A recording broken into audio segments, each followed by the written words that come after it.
let's call the meeting to order and let's have roll call. Commissioner Agnes Varnarski. Present. Commissioner Dana Syvertson. Here.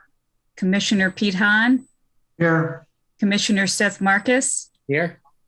Commissioners Ed Madden, John Kamish are not present. I'm Commissioner Jill Moscal. We do have a quorum, and we have the pleasure of having Christina Ferraro with us this evening too. Thank you, Jill. Let's have approval of the minutes of the board meeting of September 8th. I make the motion that we approve the minutes as so beautifully crafted by Jill. I second that motion. Thank you, Dana. All in favor? Aye. Aye. Minutes approved. Okay, then let's move on to our presentation by Christina Ferraro, Executive Director of the Prospect Heights Park District. Hello all. Thank you for allowing me to speak to you. I'm here to talk about the Lions Park project on behalf of the Park District. We've been working really hard to get accurate and timely information to residents. So I want to make sure that I am sharing the information with you tonight. I am having some trouble seeing the screen. Let me see. Peter, can you share my presentation?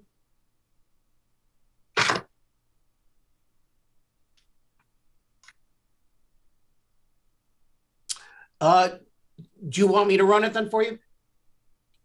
Could you? Sure. I'm sorry about that. No problem. I came racing home. I thought I was going to be in the office, you guys, so I apologize. Thank you for that, Peter. I don't want to do it. Okay. Let's see here. Wait. I think this is the best I'm going to be able to do here. See if I can try to share mine.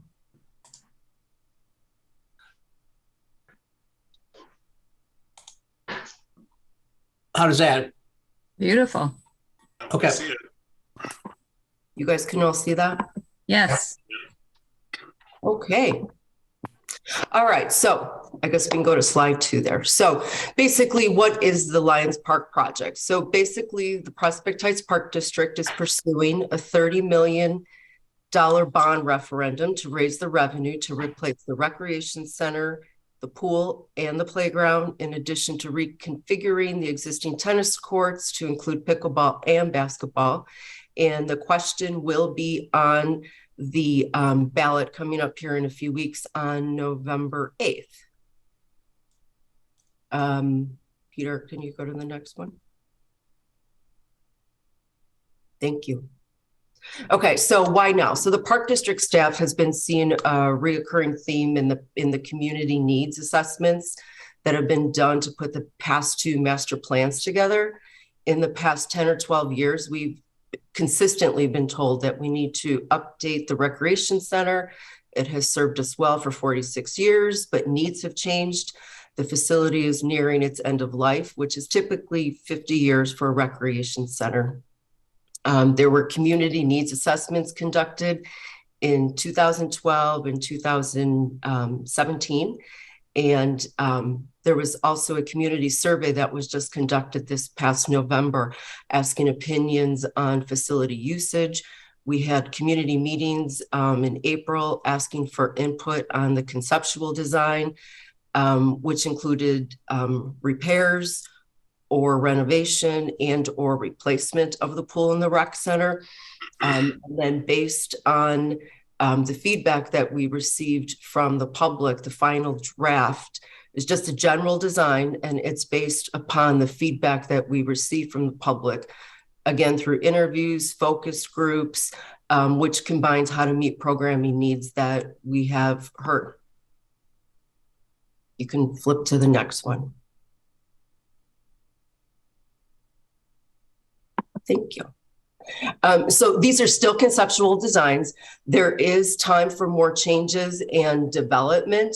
More recently, we heard that we should update the pool. It was last updated in '96. That facility is nearing its end of life, which is typically 30 years for the pool. The kids in the community are asking for more amenities. Currently, there's one slide, And we've heard that the pool itself is more for little ones, for tots, if you will. There have been issues with the current tennis courts due to the subsurface. We have a high water table, they're cracking. It's been very costly to repair them, and we've been repairing them quite frequently in comparison to what standard practice is. So we've been asked to replace them. The need for pickleball and outdoor basketball have also been a recurring thing. And so those have also been added. So Olive Lions Park is being updated, which means we can double the size of the parking lot by demolishing the admin house and the garage, so where my office is, and moving the playground to be adjacent to the building, which is safer than crossing that parking lot like we do right now. A garage is being proposed to be built on the property to serve as quarters for the Parks Department, for their equipment, their fleet of buses, vehicles, whatnot, some of the storage right now that we have in the admin building, as well as the garage that's coming down. So we would be looking for this space. Mind you, it's 3,000 square feet. So this garage is still just a concept. We've talked about where we're going to place it, how big it's going to be, whether or not it's actually going to exist. So just want to make sure that we're all aware of that. Next slide, Peter. Thank you. So building new facilities obviously will be more efficient as in the flow of the building, as well as cost saving opportunities.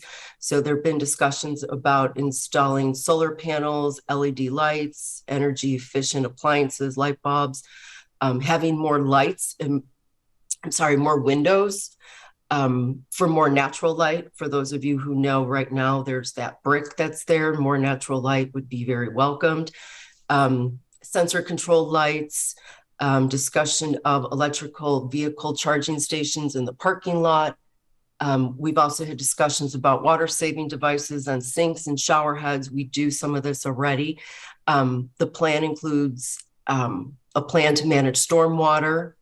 And with this opportunity, we're encouraging the community to be more environmentally conscious. So we've discussed installing more bike racks. There's discussion of permeable pavers, natural landscaping, native plantings, which I'm hoping that you would all be open to helping with. If you look at this next slide, it's the plan. This particular slide, I'm only showing you to show you the floodplain and the nature preserve up there on the top. And honestly, I'm speaking to a group that knows this already. So I'm asking you to ignore the rest of that slide because these were back when we were still talking about different concepts, but just to show you where the floodplain is. The nature preserve is staying there. The story walk is staying there. The existing ball field will remain as well. So if you go to the next slide, basically that one is the site plan. And I just want to make sure that we're clear that these are concepts, and recent feedback we've received, people have asked for a walking path throughout and around the park, which may include a sidewalk. Some have asked for a larger shelter or a pavilion like we have right now. So if you look at this on the bottom piece, and I will show you better slides than this, but on the bottom, you will see where the pool is right now. That is the proposed pool. Just to the north of it is the recreation center. Like I said, the ball field will remain. And then across the parking lot, you'll see up on the top north there where the garage is. And you'll see throughout some of these, it's moved back and forth. And some of you may know the history of that. The Park District purchased that back in the 90s. They purchased, I believe it's 100 Elm. It's actually the very beginning of the nature preserve. And it's that big open space. And there's always been discussions about what to do with it. We'd like to keep it the way it is. And so we're trying to move this garage further the other direction so that it would be more not seen and further away from the nature preserve. And if you'll see, there's also a chipping area that would move to the right of that. Then that is also replacing the tennis courts, pickleball courts. There is a basketball court in there. I'm trying to see, there is a little red dot, which, you know what, let's go to the next slide and I will show you better. So this is the rec center first floor. Right now, it is currently just one floor. We do have some mechanicals upstairs. So the proposal is to have 2 floors. So the first floor here is the entrance with classrooms along the perimeter. The classrooms in the orange piece there, we have talked about making those more for preschool or kinderstop programs. So they include toilets inside the rooms, as well as workspaces in between. So School District 23 is also having discussions about potentially going for referendum in April. And with that, their all-day kindergarten is being proposed. And so we've been in discussions about what would that mean for our spaces. So again, this is a concept. So these are all open to change, right? So right now, that is the discussion, what those orange spaces are going to be. We also may flip-flop them with those purple spaces. Those are just meeting rooms right now. It's actually one huge room with a dividing wall. And we would flip-flop those for security purposes, as well as, which you'll see later, the playground was adjacent. So they would be able to access that directly from the rooms. If School District 23 and the Park District are both successful, we would talk about what that would do to our programming. And we would love to work with School District 23 on the after school, before school programming. If they would have the all-day kindergarten, as well as some early childhood programs, that would eliminate our kinderstop and our preschool. And then that would allow us to use those rooms for other programs. So right now, the building is 37,000 square feet. So this building is 37,000 square feet plus 8,000 square feet of an additional gym. So I tell you that because it looks as if it's rather large. I think when you really look at it, it is the same square footage that we have, with the exception that we're adding the additional gym there. That will really help. We're always out of gym space. We'll talk about the condition that the gymnasium is in now, but that would also bring us a revenue stream. See if we can go to the second floor. There's an elevator and stairs that bring you to the second floor. That is a suspended walking track that would go around the entire first floor. So it would be open, and anyone walking around the track would see the basketball courts underneath. And then there's also 2 rooms there. They are being called exercise rooms there, but we would also use them for dance. The fitness room is the room with the equipment, and that would have glass. So people who are in that room, treadmills and whatnot, would be able to look outside. We've also talked about having a fitness terrace. Again, just a concept. What prompted that is right now, some of our exercise programs, really during COVID, they started, especially because we did not have water in the pool. So they were going out and working out on the pool deck, almost inside the pool, and realized how much they liked it. So that is just a concept. If you go to the next slide, it is the pool itself. So you see on the bottom there are lap lanes, and just above it would be a lazy river. Again, just concepts. We've had discussions about adding like a spray pad, and the residents came back and said that they really prefer not to have a spray pad. We may have a few features, spray features. Right now we have 1 slide. This shows 2 slides. Some cabanas around there. Really, it's just to make that look nice right now. We do move the concession stand and the guard office and the mechanicals closer to the parking lot, which is easier to access. Right now, we are stopping traffic on Elm Street, so those were moved a little bit. So if you go to the next slide, you will see that those are the cost. And this is what was presented to the community back in April. So it's the site, the building total construction cost. So that is where the roughly $30 million price has come from. If you go to the next slide, some have asked why the Park District has not saved money to do this.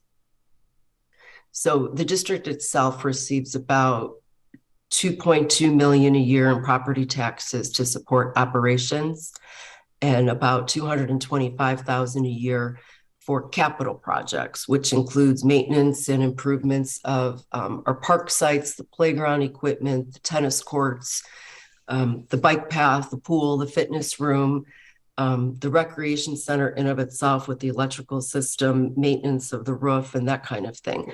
So the $225,000 that we have for capital projects, it's obvious that we need to stretch that. In addition to seeking approval for the bond referendum, we are pursuing additional funding through grants and whatnot. Some have asked if the 30 million is enough for all of this, considering inflation. And we believe it is enough, as contingency is in there, it's been included. But during the design phase, certain amenities may be changed or eliminated. Like, do we need 8 swim lanes, and can we potentially do 6? And maybe we don't add the cabanas that were in that picture. So we're definitely looking at things like that, like doing less expensive shade structures. So the necessary funding is the 30 million. If you go to the next slide, that is a picture of the tennis courts at Lions right now. All the tennis courts require proper drainage due to the cracking that's caused by the water that's under that asphalt. And the evaluation of renovating the building showed that it is not feasible or really cost effective to continue to repair them. We did repair the south ones this year, the south courts. The north ones have not been touched. There's discussions about potentially doing something with them for next year. Reason being, as you can see, they're in terrible condition, and they will continue to crack, but we also need them for people to use, obviously. And if this is successful, these would not be completely replaced for an additional 2 years. So we can improve what we have, but it's not accommodating today's needs, like the walking track. That's definitely something that we can improve on, but unless we're replacing things, we're not going to be able to accommodate what people have asked for. So that's a picture of the gym floor. I don't know how many of you know the gymnasium does not have air conditioning, which is really tough to have preschool and camp in the gym in the summer because it's raining outside. There are also structural issues that we have from a study from either 2014 or 15 about the gym.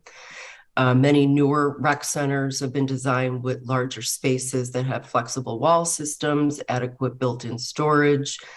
They're better insulated. They have the zoned HVAC systems. And, they can be operated based on the demand for heating and cooling, which again goes back to the conserving of energy. So the concerns to be addressed include this gymnasium foundation and the structural steel components, and they're impacting the roof and the wall. So the roof along the east side of the meeting rooms at the southeast corner of the building has drainage issues, which is contributing to the subsurface soil settlement. The areas have experienced foundation and footing settlement. We're continuously trying to monitor and fix those. The on-street parking along Elm is prohibited. So the overflow parking available in the McDonald Park ball field, which is across the street, patrons rarely use that lot. So we've had a lot of problems with our current lot at Lions, which not only do we have problems because of the circulation, which is basically vehicle access is limited to one-way entrance and exits. And I'm sure you know that there's the gravel path to the north that people take, even though it's not really a street, right? So basically, we're looking for adequate on-site parking with circulation that accommodates buses. There's a lot that needs to be repaired. And I think the most important thing is that a lot of these things are over 25 years old. The roof on the rec center, the rear piece, that's over 25 years right now, the mechanical room. So there's a lot that needs to be repaired. So if you go to the next slide. So if the referendum is successful, there are benefits to the community, obviously, the second gym, 2 full-size basketball courts. And I mentioned already, it's additional revenue stream. We'd also be able to rent that out to people, could have tournaments and whatnot. The suspended walking track over both gymnasiums, we've consistently been asked for, and I believe that is because we don't have sidewalks in Prospect Heights. The full-size fitness classrooms, the changing areas for families versus right now, the women and men locker rooms that we have are aged.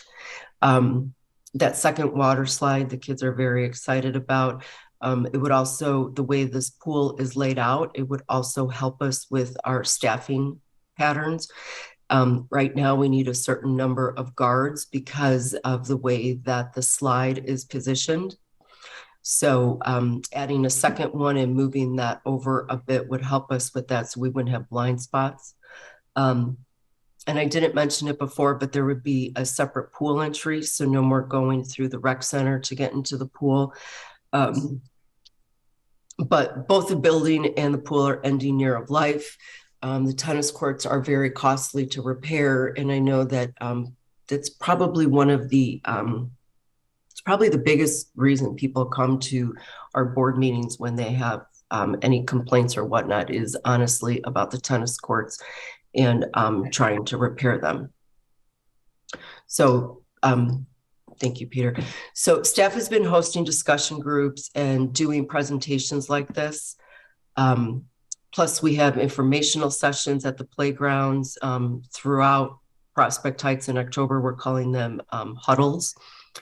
There's information in the newspaper, social media, yard signs, mailers. There's one that should have been received by all of you yesterday or today. And so far the response has been pretty favorable and similar to the community assessments. We've been told there's absolutely a need for everything that we have planned, and most think this project is terrific. But as you can imagine, the $30 million price tag has a lot of people questioning the project, as you can imagine. So a home assessed at $200,000 will see a tax implication of roughly $25 a month or $308 per year. And we put a tax calculator on our website for more accurate numbers. So we've been asking people to look at their tax bill and use that number and not what people think their house is worth or whatnot. So the tax calculator has been used. People have been using it, printing it out, or bringing it to me to discuss. Some have asked, why are we doing this now? Others said, you know, you should have done this sooner. Is this the economic condition to take this on? And will it only get more expensive in the future? I consistently have heard both of those, as well as can we do this over several years?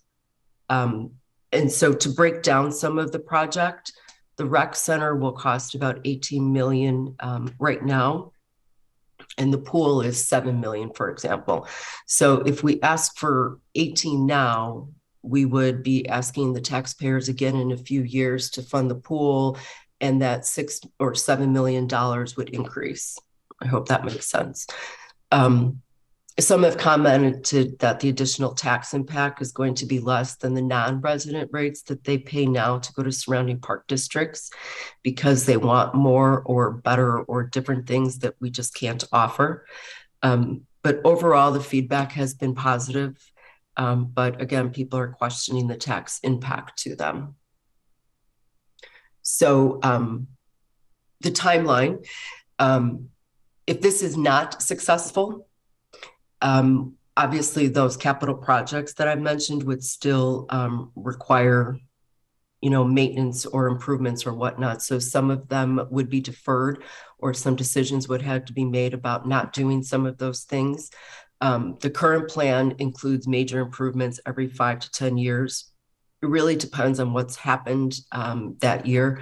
COVID sent us back just a little bit, but we're trying harder these days to work to get grants in order to redo, especially the playgrounds, because those are rather costly.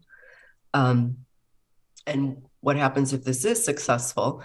If it's successful in November, 2023 would be a year of reviewing all these concepts and sort of going back to the drawing board and getting more feedback from residents and asking more input, and then acquiring all the permits and whatnot. So we're assuming that would take about 12 months. The construction, we are thinking, would take all of 24 and probably till the fall of 25. And so we have been trying to work on what that plan would look like as far as housing some of our programs in the interim, to make sure that we're still serving people and that our staff still has, their jobs and whatnot. So trying to figure out what that looks like, working with the churches, working with the schools, looking for empty storefronts or whatnot. But one thing at a time. So that's what would happen if this is successful. So we're basically just trying to provide more timely, accurate information. So we're doing all of this. Like I said, you've seen the yard signs, you've seen the banners, the informational sessions. We have 3 that are coming up this weekend on Saturday. Last week, we did 2. The one at Tully, we had probably 40 or 45 people there. And again, I hear both sides of this. I just want to make sure that people remember that Park District boundaries are not the same as the City of Prospect Heights boundaries. So this will be on the November 8th ballot for Park District residents, which is portions of Wheeling, Arlington Heights, Mount Prospect, Prospect Heights. So it does not include all of Prospect Heights. So that has been a little bit confusing for some. And I think that is all. I am happy to answer questions. We have tried really hard to keep our website up to date as far as the web page. It's PH Parks with an S / future planning. Everything is consistently put there. We are, again, this timely, accurate information is really what we're working towards. So, do we have questions? Does anyone have any questions about anything?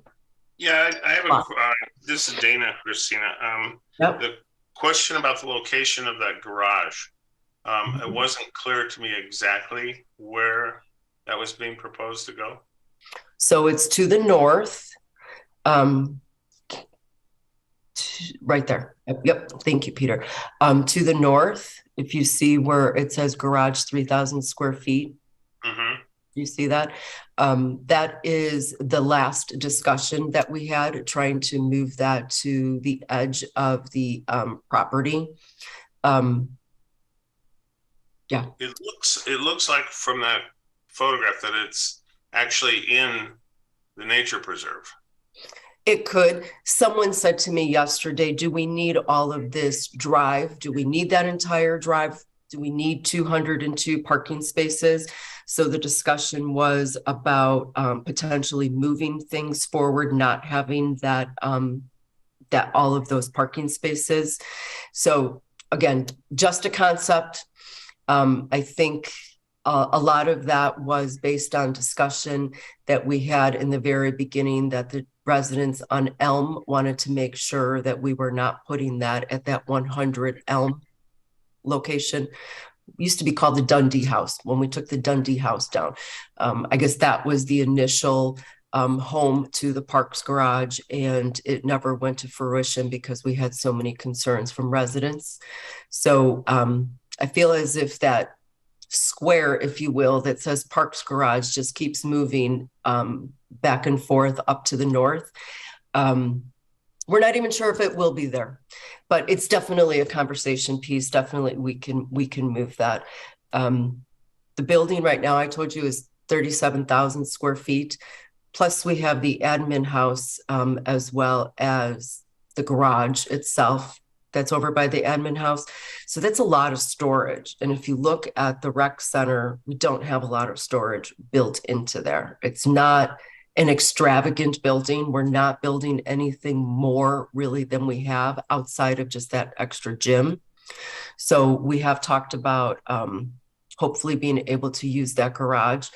We're not even sure if 3,000 square foot is going to satisfy our needs, but we wouldn't put anything larger there. Trying to put more vehicles and equipment over at the grounds across the street by the golf course. We've been working on that, but we're still just out of space. We have the two buses. When you're driving into our parking lot, you see the two buses are consistently parked close by the building, and people have complained about that as well. I guess it's prime real estate, if you will, for people to want to park there. And the back lot floods. So we've had some problems with vehicles that we've left back there. So yes, that is where it is on this site plan. May not even occur, but just to let you know, it has been a discussion, but we want to make sure that the neighbors on Elm know that it is not in the discussion to put that back at 100 Elm. Christina, can I ask you a few short questions? Total number of parking spaces now versus total number of parking spaces proposed? Right now, we have 97 at Lions Park. The proposed is 202. Okay. There's lots of discussion about whether or not we need the 202. At one point, the parking lot, if you look at this site plan right now, it goes all the way to the north, right? Mm-hmm. So at one point, one of the concepts had the new parking lot going only as far as the courts. Mm-hmm. And the rest of that was complete green space.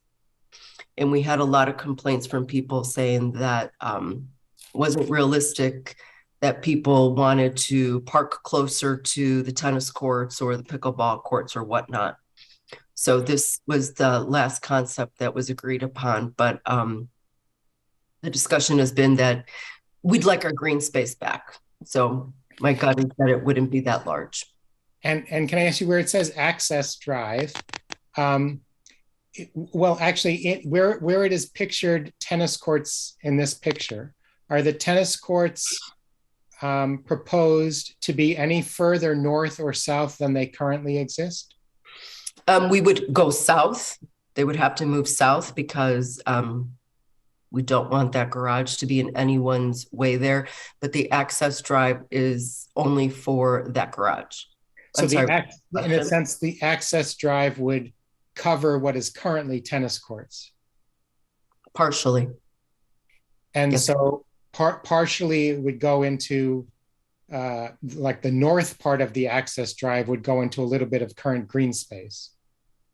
No, if you look, it's hard to see on here right now where the admin building is to the very south where it says entrance. Mm-hmm. So that is coming down, and as you're moving north, the garage is coming down. You also have the playground that is coming down, as well as the pavilion. So that is where the pickleball courts actually will be. So it's possible that the access drive will be sort of mostly where the tennis courts are now? Right. and then the garage being north of that may or may not go into the current nature preserve? The goal is not to. That is the goal. We do not want to touch that area. And one other thing I wanted to ask, you talked about that currently there's 90 something spaces and you're going up to 200 something spaces. I'm wondering if there's sort of a middle ground. And the reason I ask is in the very north of the parking spaces, if you continue going north and you hit the nature preserve, right there is a cliff. I'm sure you're familiar with it. The stream is creating quite a steep cliff, and that cliff is frankly unstable. And the more pressure we put on that, the more that cliff might collapse. And if that makes me wonder, instead of increasing to 200 and what did you say, 220? 202. 202. If you increased it to, let's say, 192 or something, and had 10 less spaces to the north and shrunk it a little more, away from that vulnerable area. Sure. And just had a little bit more green space, it would make less pressure on that cliff. Sure. I agree with you there. I think Agnes has a question about pavers. You were saying pavers, but is there any talk about making the parking lot permeable or pervious? We've talked about it. I think it's going to come down to dollars and cents, but yes, it's absolutely been talked about, and not only by staff, but it was requested in our community meetings, which I was happy about. But it's going to come down to dollars, yes. You also had some comments about stormwater early on. Can we go back to that? I'm sorry, hang on. I just thought of something. I'm sorry, Dana. Going back to what you said, Agnes, when I'm talking about the dollar amount, I'm talking about the pavers. But when you were talking about permeable, I mean, because you're talking gravel and different ways to do that, correct? Is that what you meant by that? Right. Not pavers? Pervious concrete, like what they have in Glenview, or in Morton or Braden, where the whole parking lot is basically allows the stormwater to flow through. Yes. Okay. I just want to make sure we're talking about the same thing. I know they did that at the City of Evanston Civic Center. They actually did a project. They split it in half just to see, the regular parking versus the permeous, just to show people. So yes, absolutely aware of it, and it's been a discussion. But I'm sorry, Dana. Go ahead. I'm sorry. You had talked about stormwater here early on. Mm-hmm. And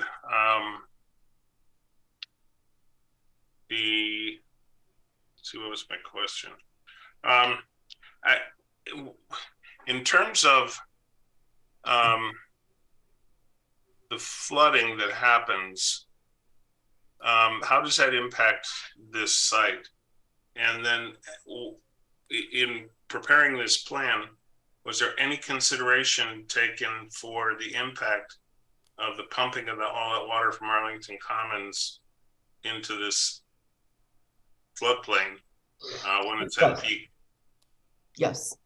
I mean, we've been working on this since 2017 or 18. So yes, that has been to discussion. I'm honestly not that well versed in the stormwater management plan.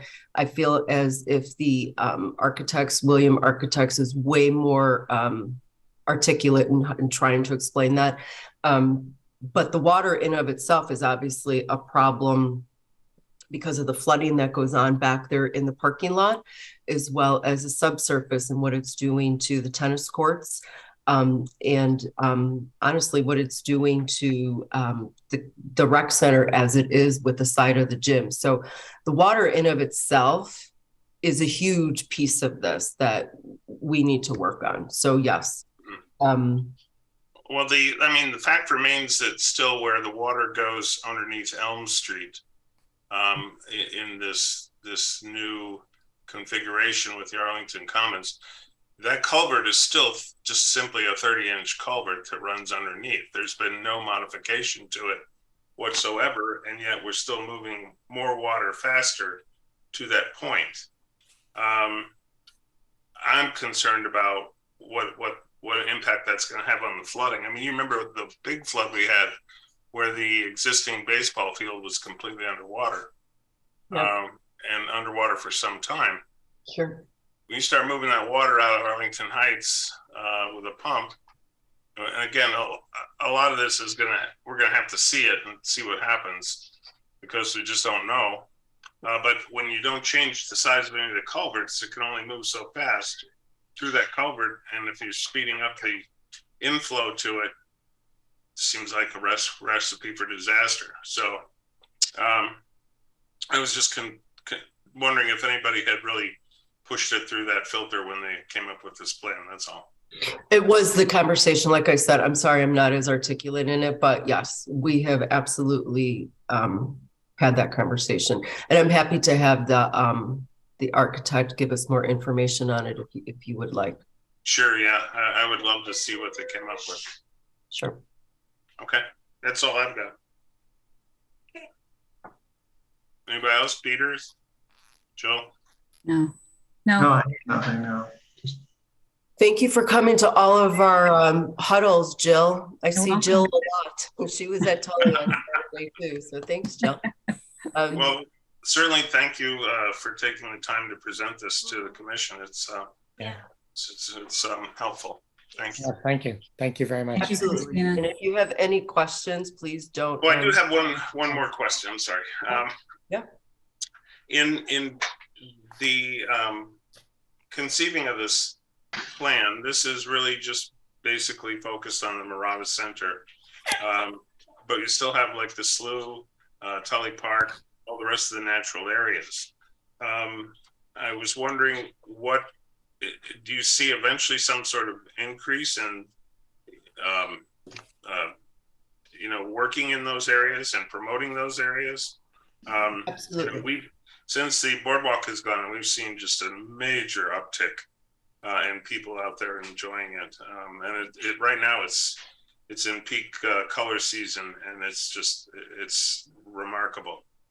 I mean, I think from our perspective, we'd love to see that become more of a feature for the Park District, and it's one that doesn't really cost any money to promote it because it's nature. And so just curious about that part. That's all. Absolutely. And I think I've mentioned it to you before, and I've spoken about it several times. Our budget is very small, and obviously we have a lot of pieces to it that we need to be concerned about. But things that I did not mention, just the erosion in of itself along the creek. I mean, if you go to Kiwanis, which is Elm almost at Palatine. Right, we know that one. It's a real problem. I know we've talked about with, the erosion that's happening over at the nature preserve. I mean, but there's lots of them, right? I mean, even Walnut Woods.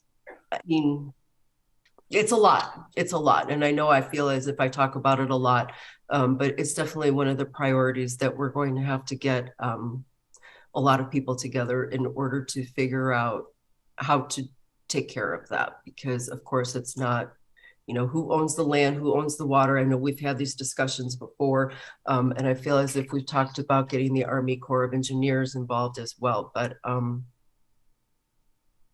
that is one of the goals. Okay. For sure. Thank you. For sure. Yeah. Yeah, Christina, I just had one question, a lot of thoughts. All the water from the rec center and the pool, that whole area, where does that water go to now? Is that going to the creek? Or how is that handled?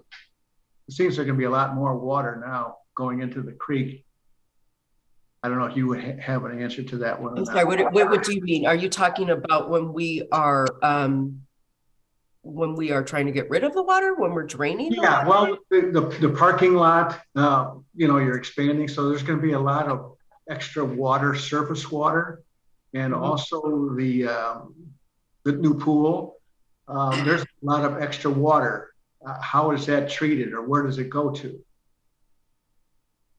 Honestly, Peter, I don't know where it goes. Okay.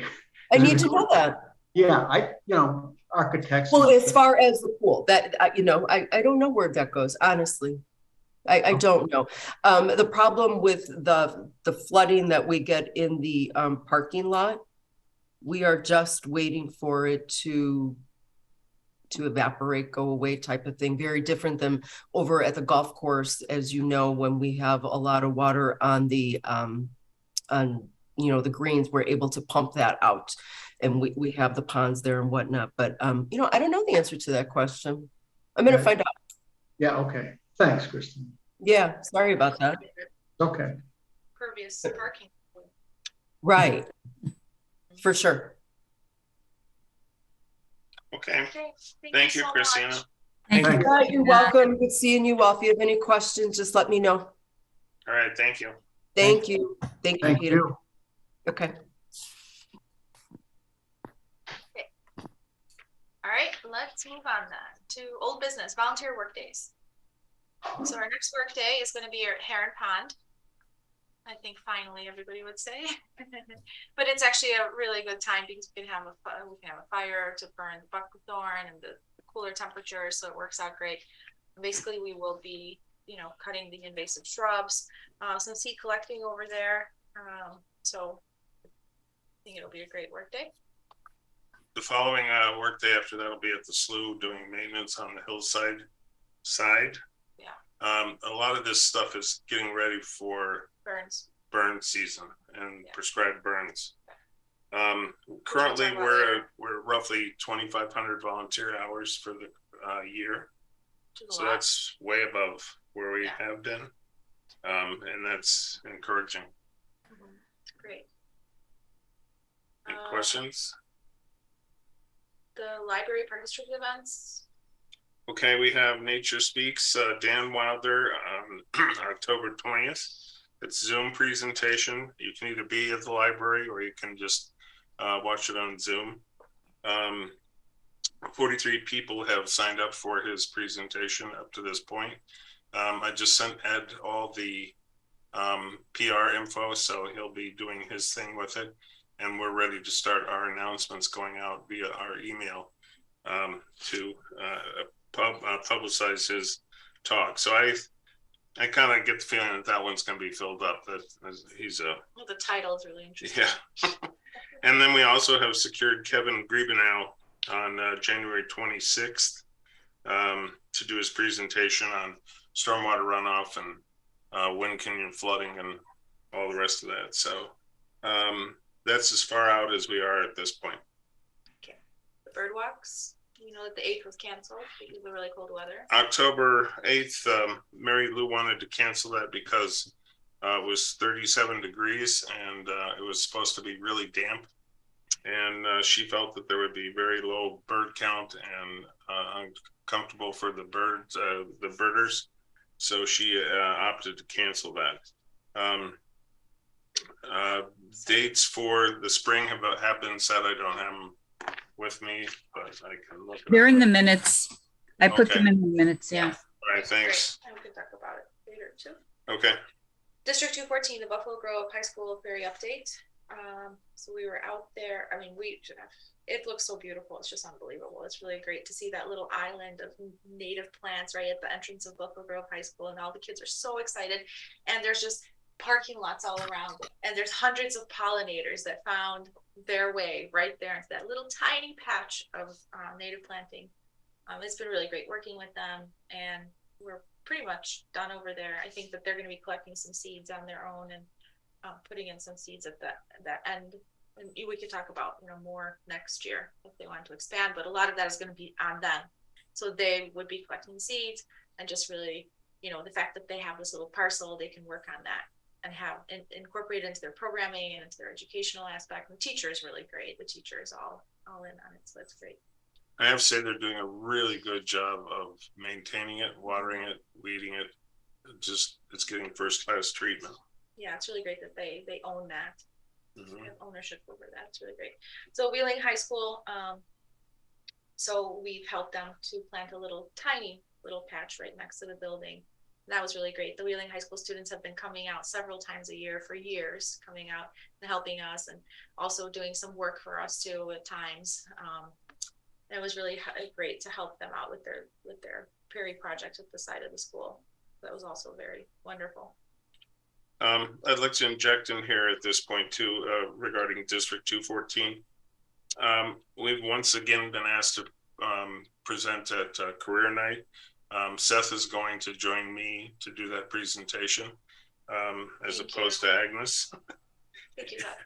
And they, at this point, have 2 summer interns that are interested in participating in the program this summer, and they would probably be 60-hour 60 hours, but it's, over 10 weeks, so it's basically just education. Mhm. So they would be coming probably to the morning sessions with the interns. They don't really, it's more of an educational internship, not like a work internship. So they'd be coming from 7 to 8:30 and listening in on the educational portion. Maybe we get a little bit of work out of them. So that's that. But it's really nice that to have those kids, and they're really excited when they come. When is it District 214 Career Night? I knew you were going to ask that. Is that in April or something like that? No, like it's right now, it's coming up like next. November. I want to say the End of October. 25th or something like that. Yes, it's October 25th. Thank you. Thanks. Seth. Where do they have it? Where's it being held? It's by Oh, Zoom. it's a virtual event. Oh.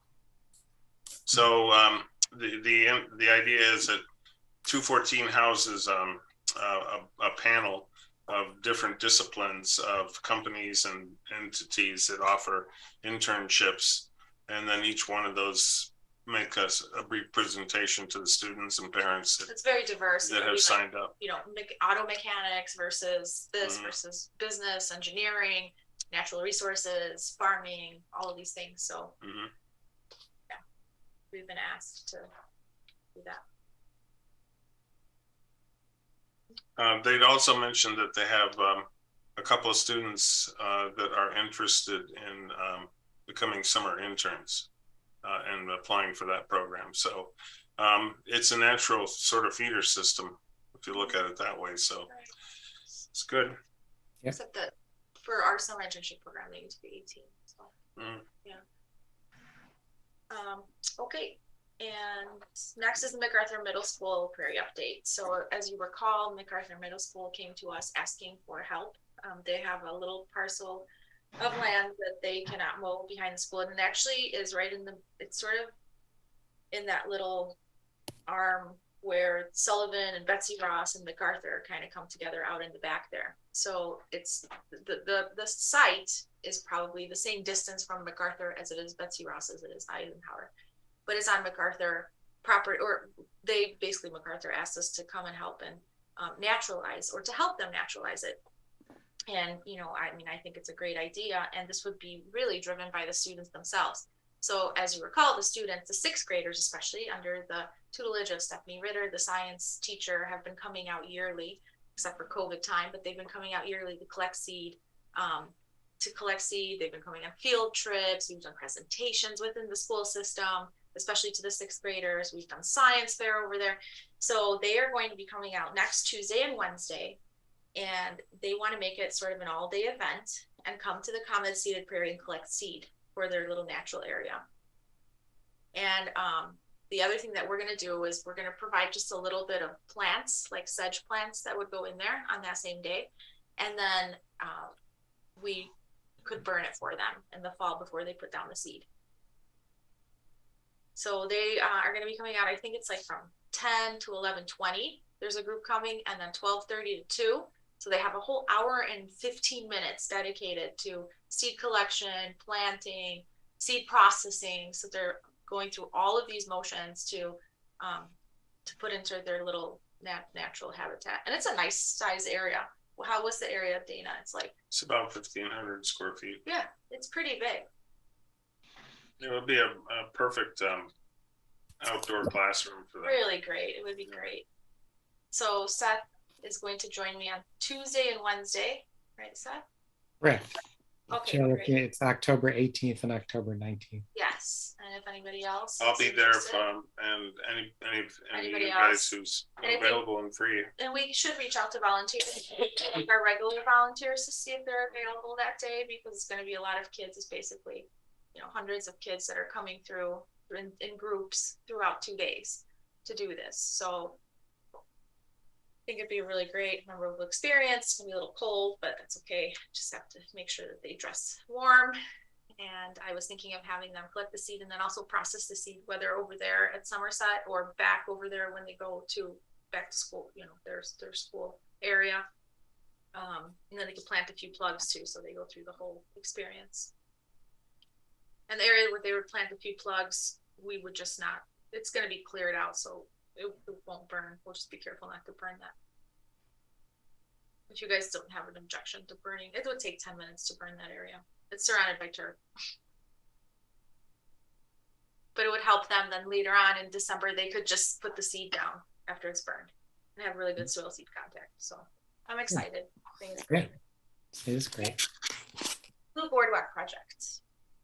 Okay, I've just started to prepare the final report on the project. I've just wrapped up the last sign for the pollinator park, so I'm starting on the boardwalk signs. That'll be limited amount of signage. Agnes came up with a plan to incorporate them into the poles that we have used to anchor the boardwalk and actually put benches on as well. So at the point I have those ready for you guys to look at, I'll send it out as PDFs. You guys can all look at it. Again, it's minimal amount of signage, but that would be the final thing that we actually have to produce in terms of things we proposed in the grant. So that's where we're at. The last work day, I think we discussed, we put in another 7,000 plus plants. I don't have all Agnes's plant totals yet. So at this point in time with the greenhouse program, we've roughly planted just slightly over 20,000 plugs, which is half of what we created. So it's getting very late in the season to plant anymore. So it looks like half of those are going to overwinter with us, which is fine. They're a little bit hardier that next year. So it's all good. Mm-hmm. Okay, Shoreline Restoration Project 2022. That's done. I'd like to give a shout out to Mara and Lou, who are watering the plantings over there for us. It's really terrific. Everybody that lives anywhere near that project has just been an enormous amount of help. But having those two water for us over the course of the summer has really cut down the workload for me, and it's really impacted me personally. So big thanks to them. While we're giving thanks, big thanks to Peter for maintaining the plum grove. He's pretty much adopted that as his project. I just recently gave him 3 plums to replace the 3 out of 100 that went south on us. So he did that, and everything is really looking good. It actually produced plums, and Peter got to eat one of them. So I saved 2 for you guys. all right. Yeah, it's exciting. Okay, path maintenance at work sites. I think we're getting into the season where there isn't much left other than maybe the grassy areas that haven't been mowed. Mm-hmm. I think Karen Pond is one that's really derelict at this point, and so that'll be addressed this weekend. The paths that go through the repairs on Hillside need to have work, but they need to be mowed. But before they can be mowed, they need to vertical trim so you can actually get the mower through But maybe there. we should collect the seed first. So we're going to collect the seed first. So that'll be probably the next seed collection, and then we'll be able to process all that. So yeah, let's see. So okay. seed collection Wednesdays. We canceled yesterday because it rained, and so the seed would be really wet and it'd be really hard to dry it afterwards. Unfortunately, because there's a lot of seed to collect out there, and the next Wednesday we'll be back out there at Pollinator Park getting all the Indian grass and all the other things that are there. I don't have a number yet of how much seed we've collected, but it's a little bit under what we usually collect, I'll say. I think we're gonna do well with our work days, incorporating our work days with seed collection over the next couple of weeks. Okay, Illinois Prairie Week. Yeah, do you want to say something? Yeah, the mixed emotions about that. We had actually no one show up at all at the Prairie for the history of the Prairie tour. So I would say let's just eliminate that idea from our repertoire. We did have people come to the history of the Slough tour, which was really fun. It unfortunately got canceled because of weather and then rescheduled.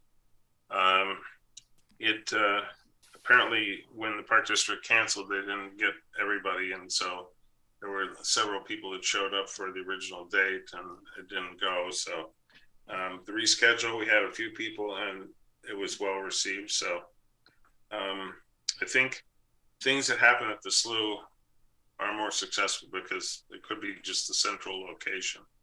I think we scale back that whole idea of Prairie Week and celebrating it, and maybe just a couple of key features, and that's it. That's my recommendation anyway. Okay, well, we'll see how we are next year. Okay, prescribed burn and permit renewal. Okay, so the permit has been issued. We are good to go for another full year.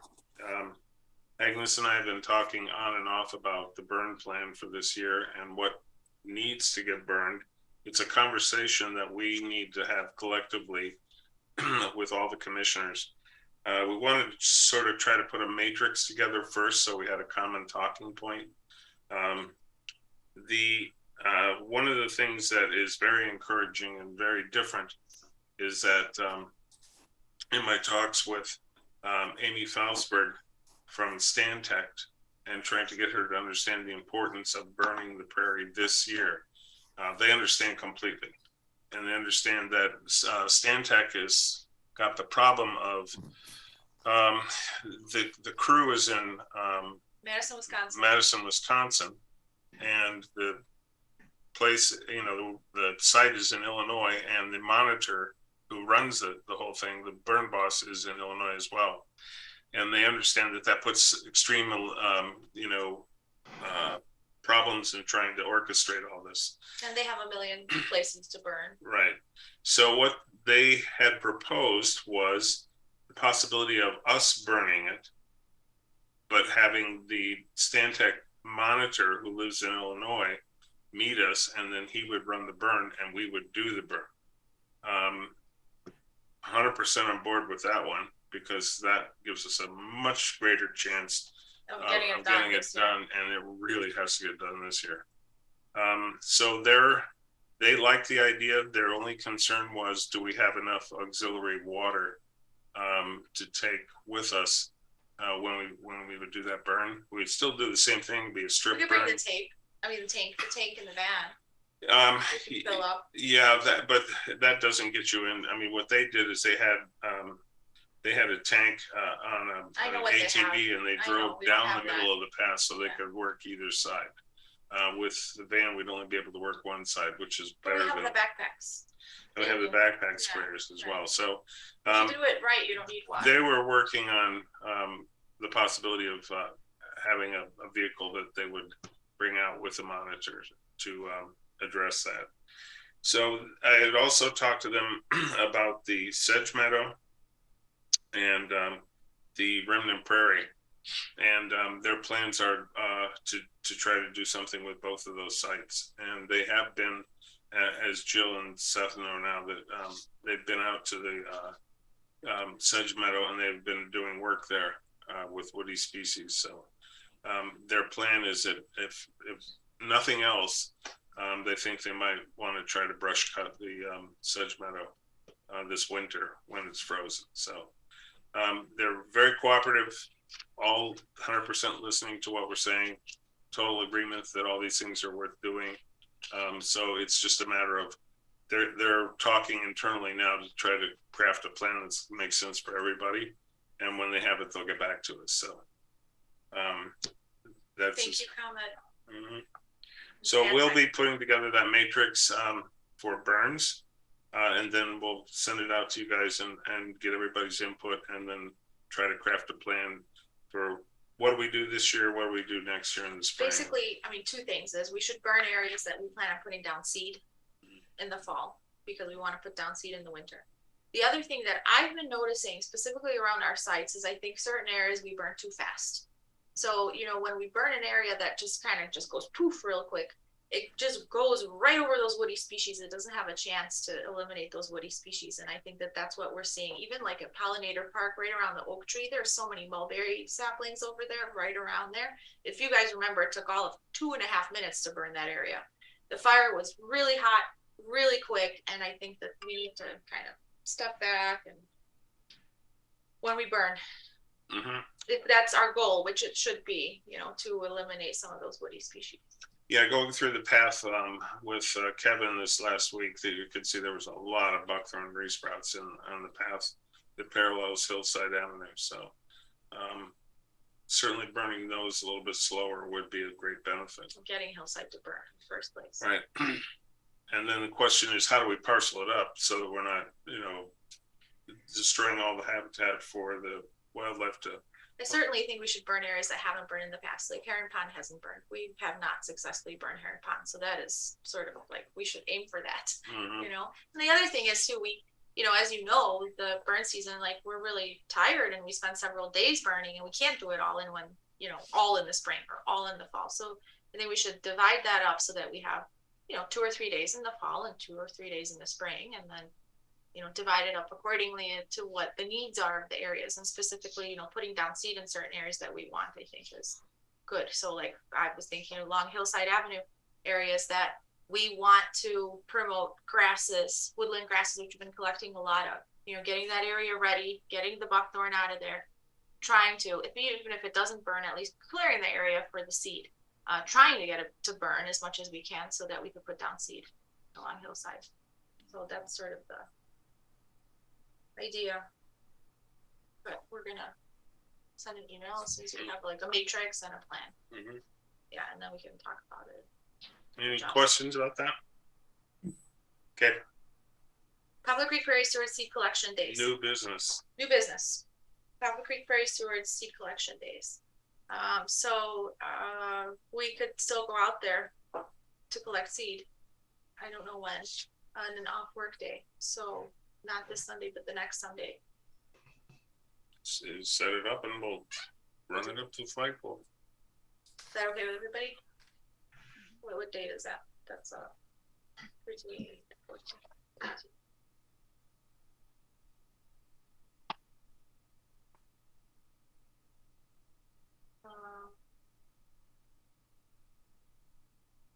Okay, working. So it would be the 30th. No, the 23rd. Oh, no. 23rd. Can't do this. 29th. 29 on a Saturday. I take Saturday off. November is kind of too late because I think daylight savings is something like the 6th or 7th, and then everything ends. Let's go on a Wednesday.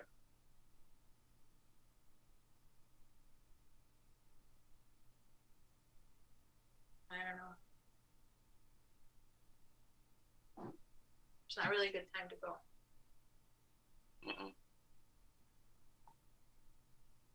Do you guys know when daylight savings is? Maybe we could go on Saturday the 5th. Daylight savings is November. The 6th. The 6th on a Sunday. Okay. How about either Saturday or Sunday, the 5th or the 6th of November? Depends what seeds left. Yeah. You talk to Diane and see what see what she thinks. Okay, I'll get back to Poplar Creek and then I'll email you guys what they think and what we can collect still, and if it's, you know, when they end. Okay, then I'll get back to you about that. Great. Volunteer processing, the volunteer appreciation day and seed processing. We need to set a date for that. So either the 19th or the 20th, I think was suggested. The 19th is a Saturday, the 20th is a Sunday. It's not on a regular work day of ours. It's an off work day. I think the suggestion was if we do it on Sunday the 20th, that we start later. So people have time to go to church and do all that, you know, whatever they would normally do on a Sunday morning, and then be available in the afternoon to do the seed processing. We do that on Saturday too. I don't know that we've done that in the past. I think we've always had it on a regular work day, or, but I think that people would be available. Well, I could do the 13th. I threw it out there last time. That's our regular work day. So whatever Whatever you guys think. Whatever everybody thinks. We usually have a potluck too, so Mm-hmm. mornings kind of after that. Is November 20th a work day or no? No, Nope. That's when we had it Yeah, but originally that's, suggested.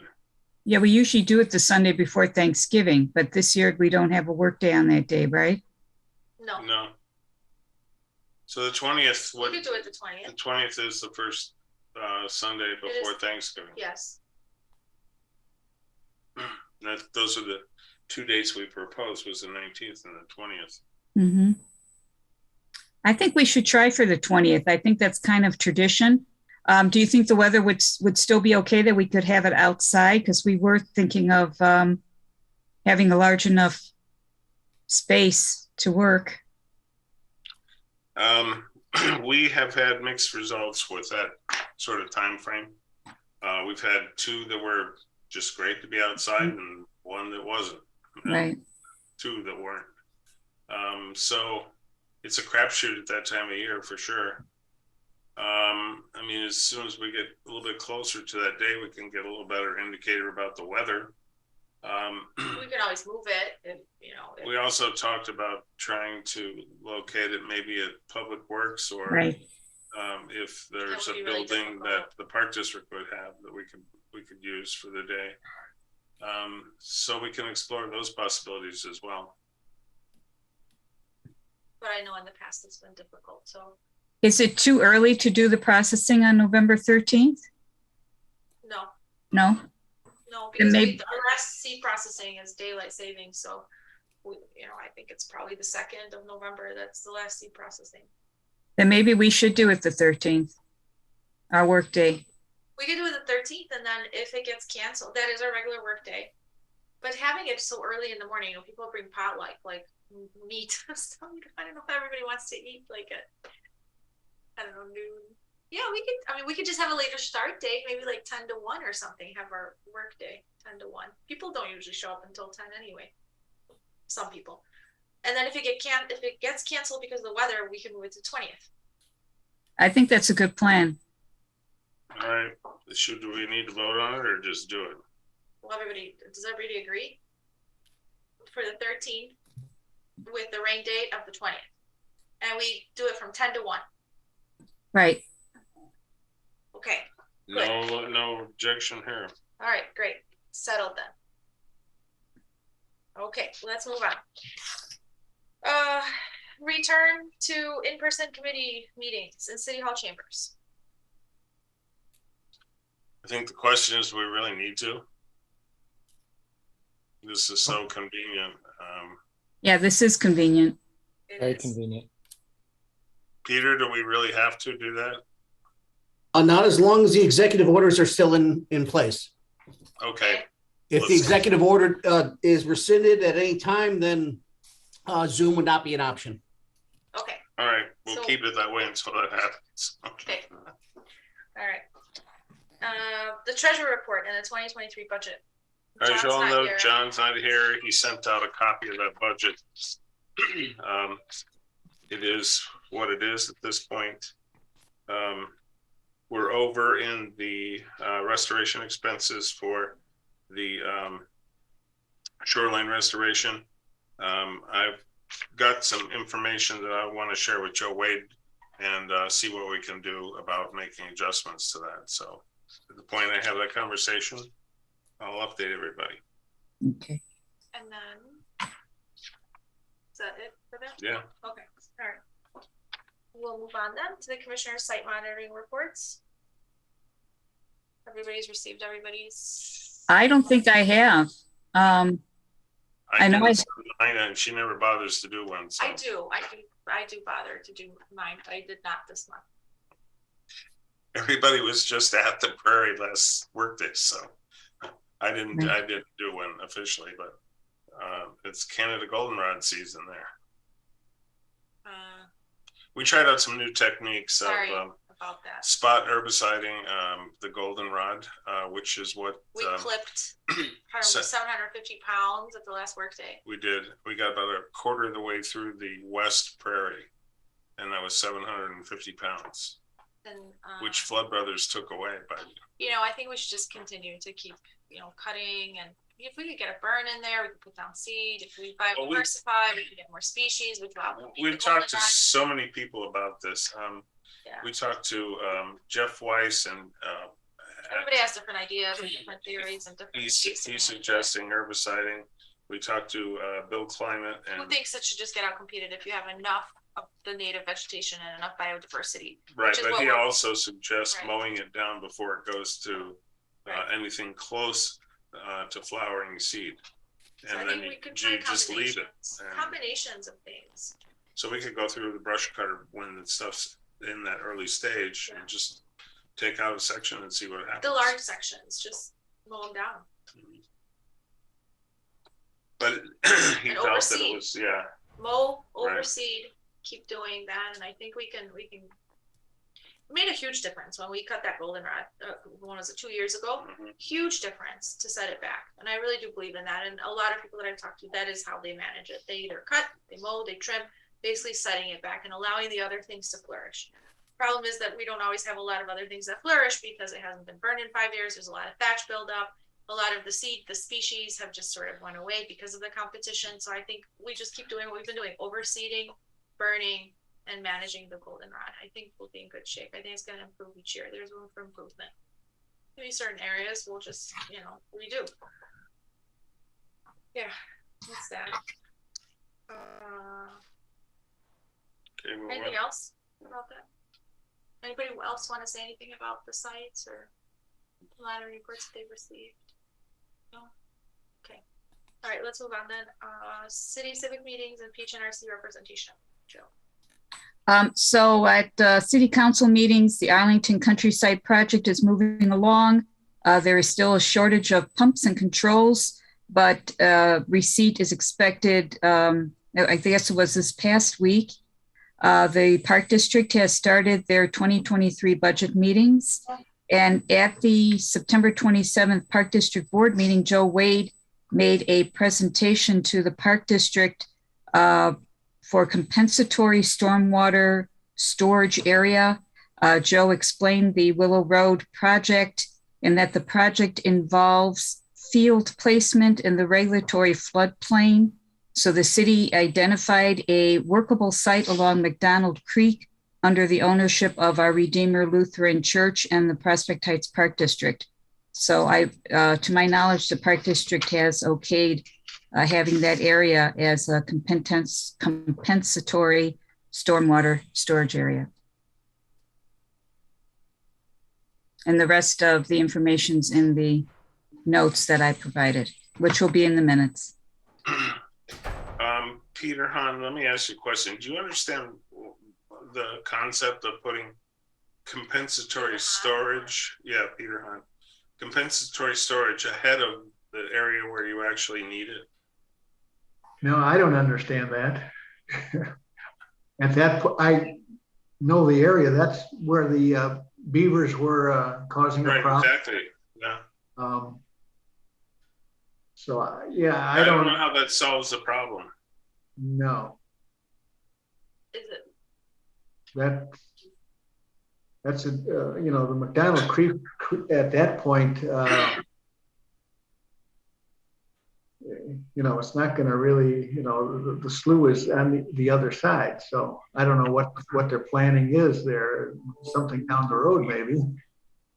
Yeah, I don't know. All right, I'll follow up on that and try to get Maybe Peter Falcone would know. That area is part of the waterway, so that's why it can be used for compensatory storage for Willow Road. Okay, but if it happens, It's part of that area. Part of that area, the Willow Road and north of there, I can't remember the name of that park. Somerset. Somerset and the church. That is considered the same area as far as the compensatory storage. So whether it's right next to Willow Road or that property, they consider that the same. Okay. The city doesn't do this on our own. We have to go through IDOT I understand, but it and doesn't MWRD. Yeah. Yeah, no, I get it. It just doesn't affect the actual storage capacity of the drainage area of the slough. It will, because it's going to have to be graded. It's not as is. We have to work that property to make it compensatory storage. But the slough empties into the creek. And so that our Redeemer area also enters the creek from the other side. I mean, it combines into the creek, but it does that ahead of it's downstream is what I'm saying, I guess. It's downstream. I did not go to school for engineering or hydrology. Okay.